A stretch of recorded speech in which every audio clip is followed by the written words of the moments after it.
জয় হিন্দ বন্ধুরা, welcome to Bangla defence academy.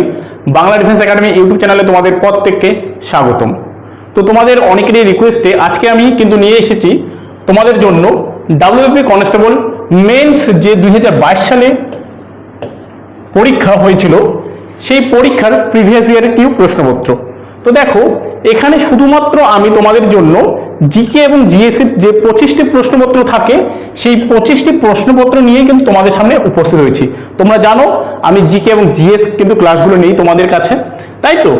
তো দেখো, জিকে উপরে যে আমাদের 25টি প্রশ্ন থাকবে এবং 25-এ 25 তোলার কৌশলটা কিন্তু আমি তোমাদেরকে জানাবো এবং কোন কোন বিষয়গুলো পড়লে আমরা 25-এ 25 পেতে পারি।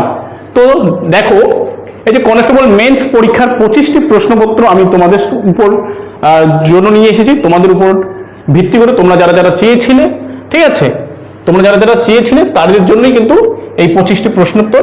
তো দেখো কি বলছে, নিম্নলিখিত কোন রাজ্যটি আয়তনের নিরীক্ষে ভারতবর্ষের বৃহত্তম? এটি জিওগ্রাফি থেকে আসা প্রশ্ন।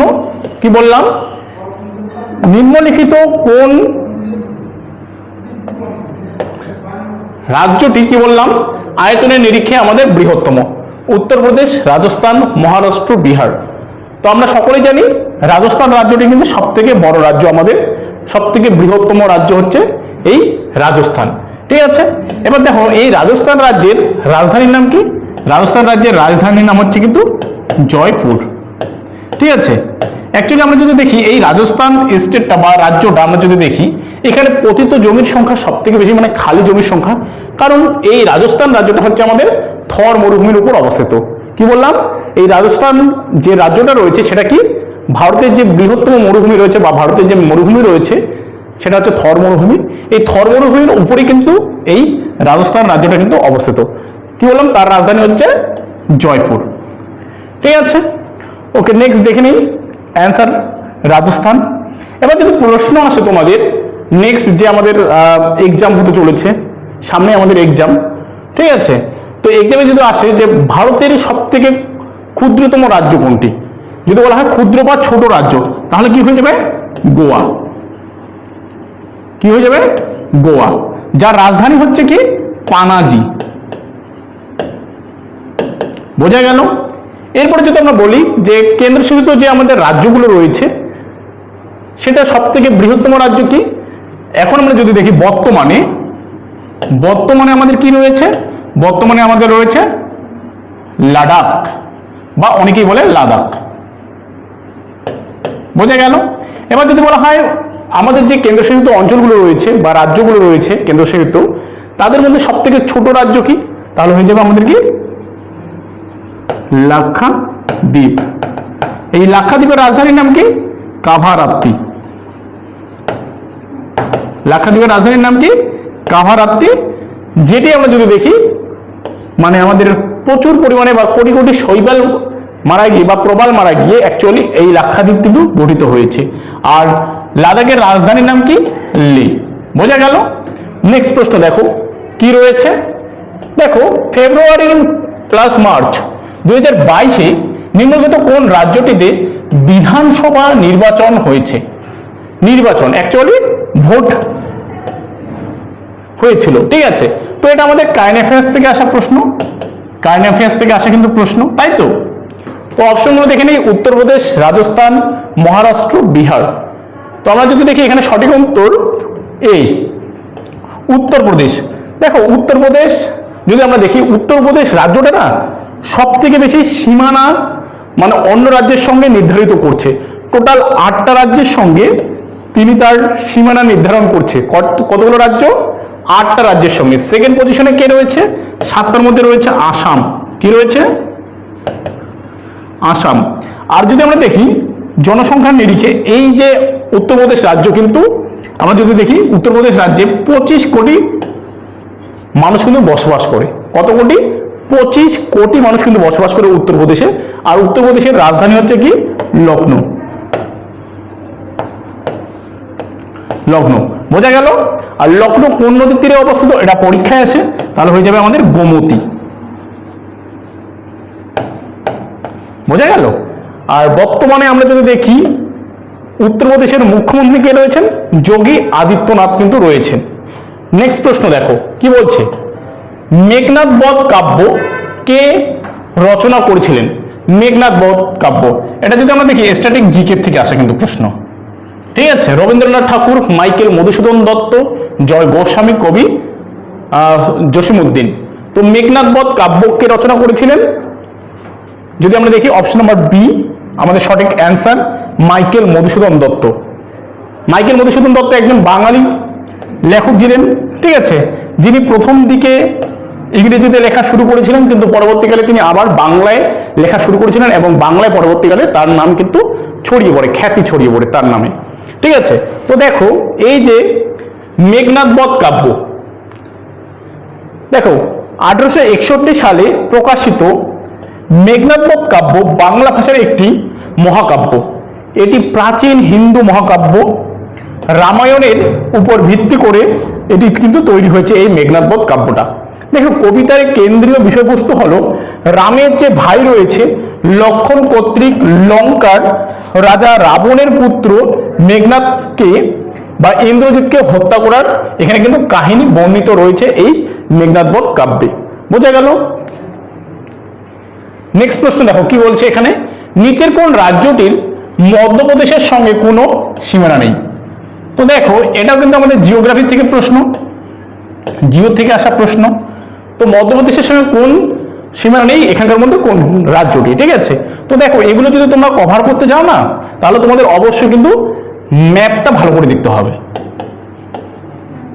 ঠিক আছে। কি বললাম, তোমরা যদি জিওগ্রাফিতে 100-এ 100 মার্কস আনতে চাও, ঠিক আছে, তাহলে অবশ্যই তোমাদের কি করতে হবে, ম্যাপটা কিন্তু ভালো করে দেখতে হবে, কোন রাজ্যের সঙ্গে কোন রাজ্য সীমানা স্পর্শ করছে, কোন রাজ্যের উপর কি রেখা যাচ্ছে, ঠিক আছে, এগুলো কিন্তু আমাদের ভালো করে পড়তে হবে। তো আমি তোমাদের বলছি যে ডাব্লিউবিতে যেহেতু আমরা থাকি ওয়েস্ট বেঙ্গলে, তাই ডাব্লিউবির একটা ম্যাপ, ইন্ডিয়ান একটা ম্যাপ, আর কি লাগবে, ওয়ার্ল্ডের একটি ম্যাপ কিন্তু তোমাদের নিতেই হবে। এই তিনটি ম্যাপ কিন্তু তোমাদের নিতেই হবে, ঠিক আছে, ওয়েস্ট বেঙ্গলের, ইন্ডিয়ার এবং ওয়ার্ল্ডের, ঠিক আছে। তো দেখো নিচের কোন রাজ্যটির মধ্যপ্রদেশের সঙ্গে কোনো সীমানা নেই? উত্তরপ্রদেশ, রাজস্থান, মহারাষ্ট্র, বিহার। তো আমরা যদি দেখি এখানে অপশন নাম্বার ডি আমাদের এখানে সঠিক অ্যান্সার, বিহার রাজ্যটির সঙ্গে কিন্তু এই মধ্যপ্রদেশের সঙ্গে কোনো সীমানা নেই, ঠিক আছে। বোঝা গেল? তাহলে আমরা যদি দেখি বিহার রাজ্যের সঙ্গে কোন কোন রাজ্যের সীমানা রয়েছে, আমরা যদি দেখি পূর্ব দিকে কি রয়েছে, পশ্চিমবঙ্গ রয়েছে, তাই তো। আমরা যদি দেখি পশ্চিমে কে রয়েছে, পশ্চিমে আমরা যদি দেখি এখানে রয়েছে উত্তরপ্রদেশ, এখানে রয়েছে নিচে রয়েছে ঝাড়খণ্ড, ঠিক আছে। আর উত্তরে কি রয়েছে, উত্তরে নেপাল যে দেশটা রয়েছে সেটা, বা নেপাল রাষ্ট্র। নেক্সট দেখো, অমরকণ্টক থেকে নিম্নের কোন নদীর উৎপত্তি? ভীষণ গুরুত্বপূর্ণ এই অমরকণ্টক, তোমাদের যখন আমি ভূগোল ক্লাস নেই তখন কিন্তু বারবার এই প্রশ্নগুলো কিন্তু দিয়ে দিই, ঠিক আছে। তো অমরকণ্টক, অমরকণ্টক অ্যাকচুয়ালি আমরা যদি দেখি অমরকণ্টক কার উচ্চতম শৃঙ্গ, অ্যাকচুয়ালি মহাকাল। কোন পর্বতের? মহাকাল পর্বতের উচ্চতম শৃঙ্গের নাম হচ্ছে কিন্তু অমরকণ্টক, তাই তো। এই মহাকাল পর্বতটা কোথায় অবস্থিত, কোন রাজ্যে? আমরা যদি দেখি মধ্যপ্রদেশে, মধ্যপ্রদেশ, তাই তো। তো দেখো এই মহাকাল পর্বতের সর্বোচ্চ শৃঙ্গ হচ্ছে অমরকণ্টক। তো অমরকণ্টক থেকে কোন নদীটি উৎপত্তি হয়েছে সেটা জানতে চেয়েছে, নর্মদা, মাহি, সবরমতী না তাপ্তি? তো আমরা যদি দেখি এখানে অপশন নাম্বার এ আমাদের সঠিক অ্যান্সার হবে, এই নর্মদা, ঠিক আছে। এই নর্মদা নদীটি অমরকণ্টক শৃঙ্গ থেকে বেরিয়েছে। এছাড়া আমরা যদি দেখি সোন নদীটিও কিন্তু বেরিয়েছে, সোন, এই সোন নদীটিও কিন্তু বেরিয়েছে। আর সোন হচ্ছে আমাদের উত্তর বাহিনী নদী, আর নর্মদাকে যদি আমরা দেখি, নর্মদা হচ্ছে পশ্চিম বাহিনী নদী। কি বাহিনী নদী? পশ্চিম বাহিনী নদী। বোঝা গেল? কি বললাম, নর্মদা হচ্ছে আমাদের পশ্চিম বাহিনী নদী, এবং পশ্চিম বাহিনী নদীর মধ্যে কিন্তু আমরা যদি দেখি এটা হচ্ছে বৃহত্তম। বোঝা গেল? পশ্চিম বাহিনী নদীগুলির মধ্যে এটি বৃহত্তম। এটি আমরা যদি দেখি গুজরাটের খাম্বাদ উপসাগরে পড়েছে। কোথায় এটি পতিত হয়েছে? এটি খাম্বাদ উপসাগরে কিন্তু পতিত হয়েছে। বোঝা গেল? এই নর্মদা নদীর তীরে আমরা জানি যে আমাদের দ্বিতীয় যে পুলকেশী রয়েছে, প্লাস আমাদের কি রয়েছে, আমাদের হচ্ছে হর্ষবর্ধন, তাদের মধ্যে যুদ্ধ হবে এই নর্মদা নদীর কিন্তু তীরে, তাই তো, ইতিহাসে আমরা পড়েছি। নেক্সট প্রশ্ন দেখো, আইরিশ মানব শরীরের কোন অংশে অবস্থিত? এটি সায়েন্স থেকে আসা প্রশ্ন, ঠিক আছে, এটি সায়েন্স থেকে আসা কিন্তু প্রশ্ন। কান, চোখ, হৃৎপিণ্ড, নাক। তো আইরিশ মানব শরীরের কোন অংশে অবস্থিত? Option number B. আমরা যদি দেখি চোখের মধ্যে কিন্তু অবস্থিত কি আইরিশ, ঠিক আছে। চোখের যে নিচে কালো কালো দাগ বা চোখের মাঝখানে অ্যাকচুয়ালি হয় কালো কালো যে দাগ, সেটাকে বলা হয় আইরিশ। তো আইরিশ কোথা থেকে? চোখের মধ্যে কিন্তু থাকে। এবার দেখো থর মরুভূমি ভারতবর্ষের নিম্নলিখিত কোন রাজ্যটিতে অবস্থিত? কিছুক্ষণ আগেই আমি বললাম উত্তরপ্রদেশ, রাজস্থান, মহারাষ্ট্র, বিহার। তো আমরা সকলে জানি অপশন নাম্বার বি, রাজস্থান রাজ্যে, ঠিক আছে। এবার দেখো রাজস্থান রাজ্যে আমাদের কি রয়েছে? থর মরুভূমি রয়েছে। রাজস্থান রাজ্যের রাজধানী আমি বলেছিলাম, তাই না, জয়পুর। এবার দেখো রাজস্থান রাজ্যে যে থর মরুভূমি রয়েছে, থর মরুভূমির বালিগুলোকে কি বলে, বা থর মরুভূমিতে যে ধরনের গাছ জন্মায় সেটাকে কি বলা হয়? প্রথমে আমরা জেনে নিই যে থর মরুভূমির যে বালি বা মরু বালি, এটাকে আমরা বালিটাকে আমরা কি বলি? এটাকে বলি সিরোজেম মৃত্তিকা। কি বলি? সিরোজেম মৃত্তিকা। আমরা এটাকে কি বলবো? সিরোজেম মৃত্তিকা। এবার দেখো সিরোজেম মৃত্তিকায় কি ধরনের গাছ জন্মায়? সেটা হচ্ছে জেরোফাইট। জেরোফাইট বা আরেক নাম হচ্ছে জাগন ট্রি, জাগন গাছ বলা হয়, জাগন ট্রি, ঠিক আছে। এবার দেখো এই জাগন ট্রি বা জেরোফাইট উদ্ভিদ কি কি?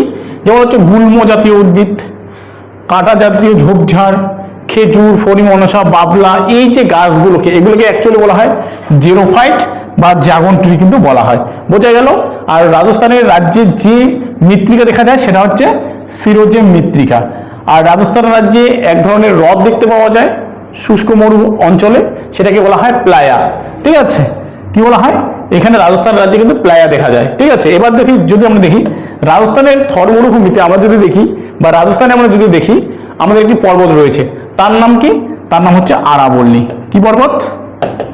আরাবল্লী পর্বত। দেখো আরাবল্লী পর্বত হচ্ছে ভারতের প্রাচীন ভঙ্গিল পর্বত। কি পর্বত? ভারতের প্রাচীন ভঙ্গিল পর্বত। আরাবল্লী হচ্ছে ভারতের প্রাচীন ভঙ্গিল পর্বত, যার সর্বোচ্চ শৃঙ্গের নাম কি? গুরু শিখর। কি নাম? গুরু শিখর, ঠিক আছে। গুরু শিখর 1722 মিটার উঁচু। বোঝা গেল? গুরু শিখর, যার উচ্চতা হচ্ছে 1722 মিটার উঁচু। তো ভারতের এটি হচ্ছে প্রাচীন ভঙ্গিল পর্বত, বা এর বর্তমান নাম হচ্ছে অবশিষ্ট পর্বত বা ক্ষয়জাত পর্বত। যদি বলা হয় ভারতের নবীন ভঙ্গিল পর্বতের নাম কি, তাহলে হয়ে যাবে হিমালয় পর্বত। এটি পাললিক শিলা দ্বারা গঠিত, ঠিক আছে। নেক্সট প্রশ্ন দেখো কি বলছে। দেখো শিশু নিম্নলিখিত কোন ধরনের উদ্ভিদের উদাহরণ?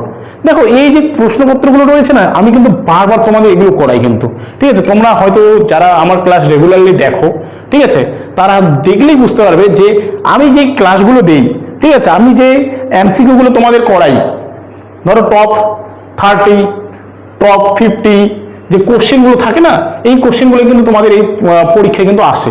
দেখো এটা 2022 সালের প্রশ্নপত্র, এবং 2025-এ তোমরা যারা দিবে, দেওয়া তার পরবর্তীকালে তোমরা যারা দিবে, তো তোমরা দেখতে পাবে যে শ্যামল স্যার যেগুলো কোশ্চেনই দেয় সেগুলি কিন্তু ইম্পর্টেন্টের বাইরে কিন্তু শ্যামল স্যার দেয় না, ঠিক আছে। তো দেখো শিশু নিম্নলিখিত কোন ধরনের উদ্ভিদের উদাহরণ? ক্রান্তীয় চিরহরিৎ, লবণাম্ব, পার্বত্য না ক্রান্তীয় পর্ণমোচী? তো আমাদের এখানে সঠিক অ্যান্সার হচ্ছে অপশন নাম্বার ডি, ক্রান্তীয় পর্ণমোচী উদ্ভিদ, ঠিক আছে। ভারতের স্বাভাবিক উদ্ভিদ বলে একটি ক্লাস করিয়েছি, সেখানে হয়তো এমসিকিউ দেওয়া রয়েছে তোমাদের, তো তোমরা অবশ্যই দেখে নিবে কিন্তু, ঠিক আছে। আমি সেখানে ভারতের যে স্বাভাবিক উদ্ভিদগুলো রয়েছে, ঠিক আছে, ক্রান্তীয় পর্ণমোচী উদ্ভিদ, ক্রান্তীয় চিরসবুজ উদ্ভিদ, ঠিক আছে, বিভিন্ন ধরনের যে উদ্ভিদগুলো রয়েছে সেগুলো সম্পর্কে তোমাদের ভিডিও কিন্তু অলরেডি আমি করে দিয়েছি। তোমরা অবশ্যই প্লে লিস্টে গিয়ে সেগুলো কিন্তু দেখবে। ওকে, আর একটা স্ট্যাটিক জিকে প্রশ্ন দেখো, সানি ডেস কোন বিখ্যাত ক্রিকেটারের আত্মজীবনী?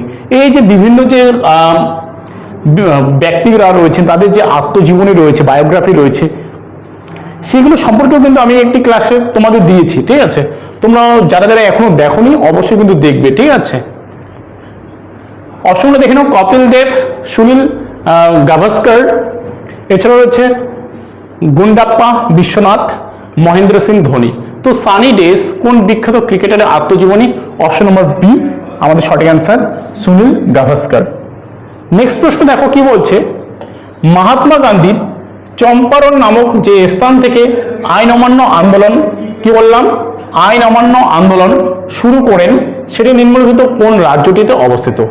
আইন অমান্য আন্দোলন আমরা সকলেই জানি যে আইন অমান্য আন্দোলন যদি হয় 1930 সালে 12ই মার্চ কিন্তু গান্ধীজি করেছিলেন। ঠিক আছে, কি বললাম, আইন অমান্য আন্দোলন বা সত্যাগ্রহ আন্দোলন বা ডান্ডি অভিযান গান্ধীজি 1930 খ্রিস্টাব্দের 12ই মার্চ কিন্তু শুরু করেছিলেন। ঠিক আছে, তো এটি কোথায় থেকে কি বলছে, সেটি নিম্নলিখিত কোন রাজ্যটিতে অবস্থিত? উত্তরপ্রদেশ, রাজস্থান, মহারাষ্ট্র, বিহার। তো অপশন নাম্বার আমরা যদি দেখি ডি বিহার। মহাত্মা গান্ধী চম্পারণ সত্যাগ্রহ যে স্থান থেকে আইন অমান্য আন্দোলন শুরু করেন সেটি নিম্নলিখিত কোন রাজ্যটিতে অবস্থিত? তো বিহার। বোঝা গেল চম্পারণ সত্যাগ্রহ কি করেছিল? বিহার, তাই তো। নেক্সট প্রশ্ন দেখো, ইংরেজ সরকারের পেশ করা ইলবার্ট বিল, কি বিল? ইলবার্ট বিল কিসের সঙ্গে সম্পর্কিত ছিল? ইংরেজ সরকারের পেশ করা ইলবার্ট বিল কিসের সঙ্গে সম্পর্কিত ছিল? অ্যাকচুয়ালি যদি আমরা দেখি না, ইলবার্ট বিল কত সালে? 1883 সালে, তাই তো। কে করেছিল? লর্ড রিপন করেছিল। কে করেছিল? লর্ড রিপন করেছিল। ঠিক আছে, লর্ড রিপন যে আমাদের ভাইসরয় ছিলেন, আমাদের না, ইংরেজ যে ভাইসরয় ছিলেন, তিনি কিন্তু 1883 সালে এই যে ইলবার্ট বিলটা পেশ করেছিলেন। তো অ্যাকচুয়ালি এটা কিসের জন্য ছিল? অর্থনীতি, ধর্ম, বিচার ব্যবস্থা না সৈন্যবাহিনী?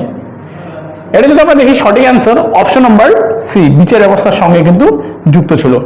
কিভাবে বিচার ব্যবস্থার সঙ্গে যুক্ত ছিল? দেখো এখানে যদি আমরা দেখি, ধরো সুপ্রিম কোর্ট, হাইকোর্টের আমাদের কি রয়েছে? বিচারপতি রয়েছেন।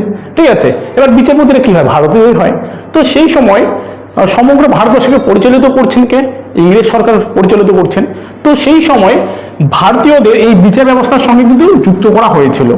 তো এখানে বলা হয়েছিল যে কোনো ইংরেজ সৈন্যবাহিনী বা ইংরেজ কোনো ব্যক্তি যদি এখানে কোনো ভুল কাজ করে, তার বিচার ব্যবস্থা করবে কে?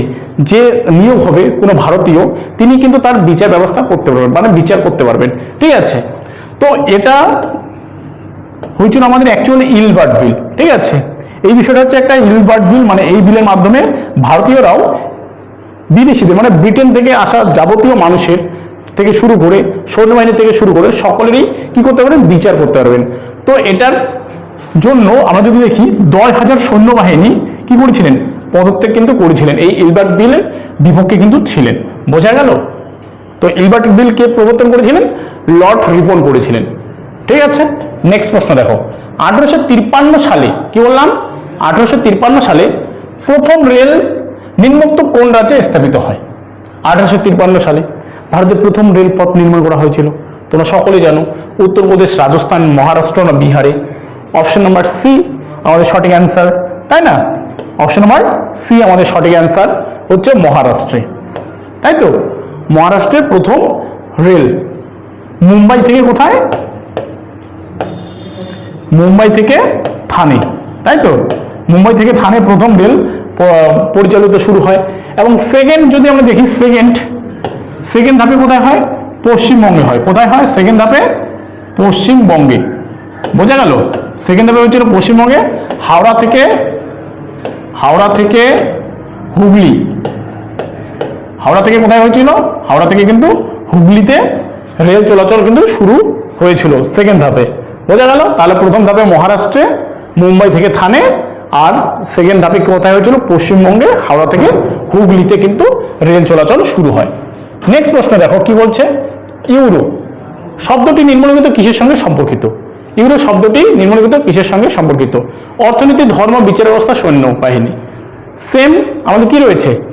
অপশন কিন্তু রয়েছে। ঠিক আছে, তো ইউরো অ্যাকচুয়ালি অপশন নাম্বার এ আমরা যদি দেখি অর্থনীতির সঙ্গে কিন্তু যুক্ত। ঠিক আছে, এটা ইকোনমিক্স থেকে আসা প্রশ্ন। নেক্সট দেখো কি বলছে, বাংলার আকবর কাকে বলা হয়? কি বললাম, বাংলার আকবর কাকে বলা হয়? প্রতাপাদিত্য, শশাঙ্ক, ইলিয়াস শাহ না হুসেন শাহ? তো বাংলার আকবর কাকে বলা হয়? আমরা যদি দেখি অপশন নাম্বার ডি হুসেন শাহকে কিন্তু বলা হয় বাংলার আকবর। ঠিক আছে, আমাদের যদি দেখি মধ্যযুগে আমরা দেখব যে বাংলায় মুসলিম শাসন কায়েম হবে এবং সেখানে আমরা এই যে শাহ বংশ দেখব, মানে হুসেন শাহ, ইলিয়াস শাহ, ঠিক আছে, শাহ বংশ দেখব এবং সেখানে দেখব হুসেন শাহকে বাংলায় কিন্তু আকবর বলা হয়। নেক্সট প্রশ্ন দেখো কি বলছে, এটাও কারেন্ট অ্যাফেয়ার্স থেকে আসা প্রশ্ন। ঠিক আছে, লিওনেল মেসি বর্তমানে কোন ক্লাবটিতে ফুটবল খেলেন? লিওনেল মেসি বর্তমানে কোন ক্লাবটিতে ফুটবল খেলেন? Option number A Barcelona, option number B Paris Saint Germain, option number C Juventus, option number D Real Madrid. ঠিক আছে, তো দেখো লিওনেল মেসি বর্তমানে কোন ক্লাবটিতে ফুটবল খেলেন? অপশন নাম্বার বি আমরা যদি দেখি সঠিক অ্যান্সার প্যারিস সেন্ট জর্জ। তো দেখো অপশন কিছু কি পয়েন্টস রয়েছে, দেখো লিওনেল মেসির বার্সেলোনায় তার সমগ্র পেশাদার ক্যারিয়ার খেলার পর দেখো 2021 সালে, কত সালে? 2021 সালের আগস্টে প্যারিস সেন্ট জার্মানিতে স্থানান্তরিত কিন্তু হয়েছিল। তো প্রথমে তিনি কোথায় খেলতেন? তিনি বার্সেলোনায় কিন্তু খেলতেন, সমগ্র জীবনটা তার সেখানে গিয়েছিল এবং পরবর্তীকালে তিনি সেখান থেকে স্থানান্তরিত কিন্তু হয়েছিলেন। ঠিক আছে, প্যারিস সেন্ট জর্জে কিন্তু তিনি যুক্ত হয়েছিলেন। তো নেক্সট প্রশ্ন দেখো, আবার সায়েন্স থেকে আসা প্রশ্ন, নাইট্রিক অ্যাসিডের রাসায়নিক সংকেত কি? কি বললাম? নাইট্রিক অ্যাসিডের রাসায়নিক সংকেত কি?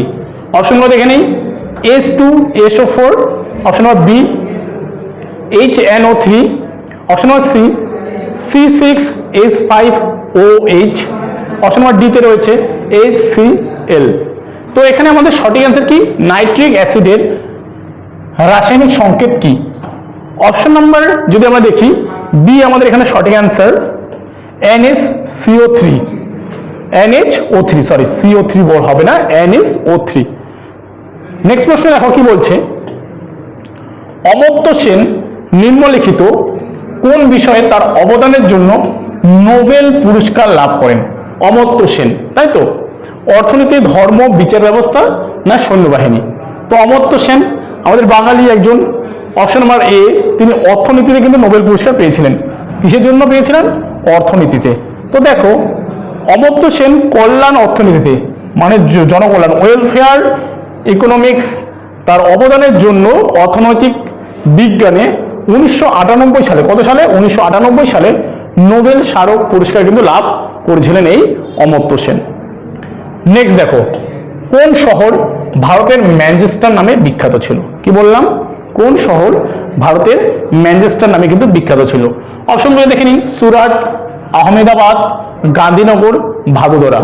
তো অপশন নাম্বার যদি আমরা এখানে দেখি, অপশন নম্বর বি আমাদের এখানে সঠিক অ্যান্সার আহমেদাবাদ। তো আহমেদাবাদকে ভারতের ম্যানচেস্টার কিন্তু নামে বিখ্যাত। ঠিক আছে, নেক্সট প্রশ্ন দেখো কি বলছে, কোন রাজ্য দ্বিখণ্ডিত হয়ে ঝাড়খণ্ড রাজ্য গঠিত হয়? দেখো কোন রাজ্য দ্বিখণ্ডিত হয়ে ঝাড়খণ্ড রাজ্য গঠিত হয়? উত্তরপ্রদেশ, রাজস্থান, মহারাষ্ট্র, বিহার। তো অপশন নাম্বার ডি যদি আমরা দেখি এখানে সঠিক অ্যান্সার বিহার রাজ্যটি ভেঙে কিন্তু 2000 সালে, কত সালে? 2000 সালে, ঠিক আছে, বিহার ভেঙে কিন্তু ঝাড়খণ্ড রাজ্যটি হয়, ঝাড়খণ্ড রাজ্যটি কিন্তু গঠিত হয়। বোঝা গেল? তো আমরা যদি দেখি না 2000 সালে আরো দুটো রাজ্য কিন্তু গঠিত হয়েছিল, একটি হচ্ছে কি মধ্যপ্রদেশ ভেঙে, যদি আমরা দেখি মধ্যপ্রদেশ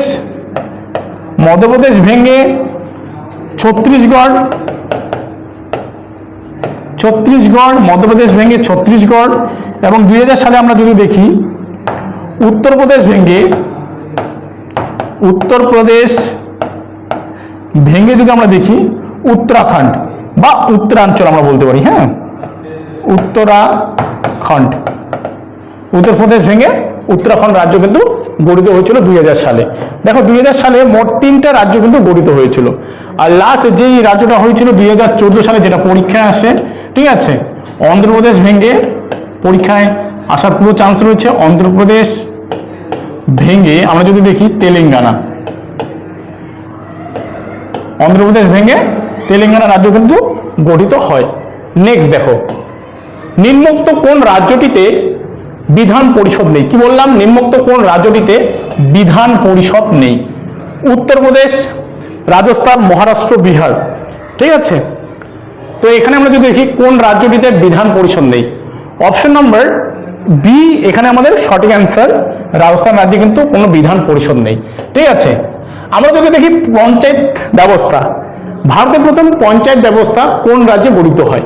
আমরা যদি দেখি ভারতের প্রথম পঞ্চায়েত ব্যবস্থা কোন রাজ্যে গঠিত হয়, সেটা হচ্ছে এই রাজস্থান রাজ্যে পঞ্চায়েত। ঠিক আছে,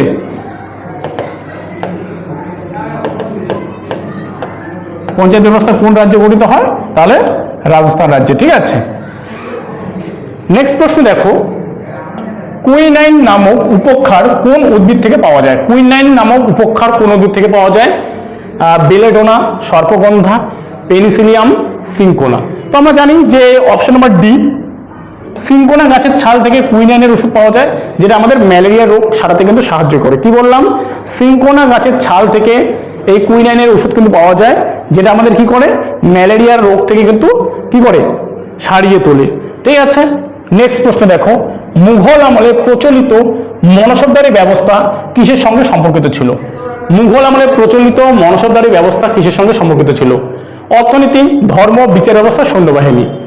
তো এই যে মনসবদারি ব্যবস্থা, কাল কিংবা পরশুদিন আমি ক্লাসে পড়িয়েছি তোমাদের, তাই না? মনসবদারি কথার অর্থ হচ্ছে পদমর্যাদা। ঠিক আছে, তো আমরা যদি দেখি এটি কিন্তু অপশন নাম্বার ডি, সৈন্যবাহিনীর সঙ্গে কিন্তু সম্পর্কিত ছিল। ঠিক আছে, মুঘল আমলে এই মনসবদারি প্রথা কে প্রবর্তন করেছিলেন?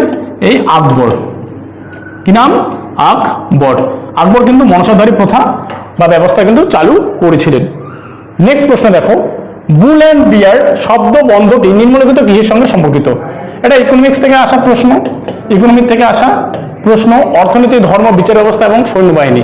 বুল অ্যান্ড বিয়ার এই প্রবন্ধটি নিম্নলিখিত কিসের সঙ্গে সম্পর্কিত? অপশন নাম্বার এ এখানে যদি ধরি সঠিক অ্যান্সার, অর্থনীতির সঙ্গে সম্পর্কিত বুল অ্যান্ড বিয়ার। নেক্সট প্রশ্ন দেখো কি বলছে, অষ্টাঙ্গিক মার্গ কোন ধর্মের সঙ্গে সম্পর্কিত? বৌদ্ধ, হিন্দু, ইসলাম, জৈন। তো অষ্টাঙ্গিক মার্গ কোন ধর্মের সঙ্গে সম্পর্কিত? অপশন নাম্বার এ যদি আমরা দেখি সঠিক অ্যান্সার, বৌদ্ধ ধর্মের সঙ্গে কিন্তু সম্পর্কিত। ঠিক আছে, বৌদ্ধ ধর্মের প্রবর্তককে গৌতম বুদ্ধ। বৌদ্ধ ধর্মের প্রবর্তককে আমরা যদি দেখি গৌতম বুদ্ধ। এই গৌতম বুদ্ধ কিন্তু এই বৌদ্ধ ধর্ম প্রবর্তন করেছিলেন এবং তিনি 8টা মার্গের কথা বলেছিলেন। ঠিক আছে, এই 8টা মার্গ যদি তোমরা জীবনে অনুসরণ করে চলো, তাহলে তোমাদের জীবনে কোনো দুঃখ কষ্ট কি বললাম, বেদনা কিন্তু কিছু হবে না। ঠিক আছে, তো অষ্টাঙ্গিক মার্গ কোন ধর্মের সঙ্গে সম্পর্কিত? বৌদ্ধ ধর্মের সঙ্গে সম্পর্কিত। আর গৌতম বুদ্ধকে কি বলা হয়?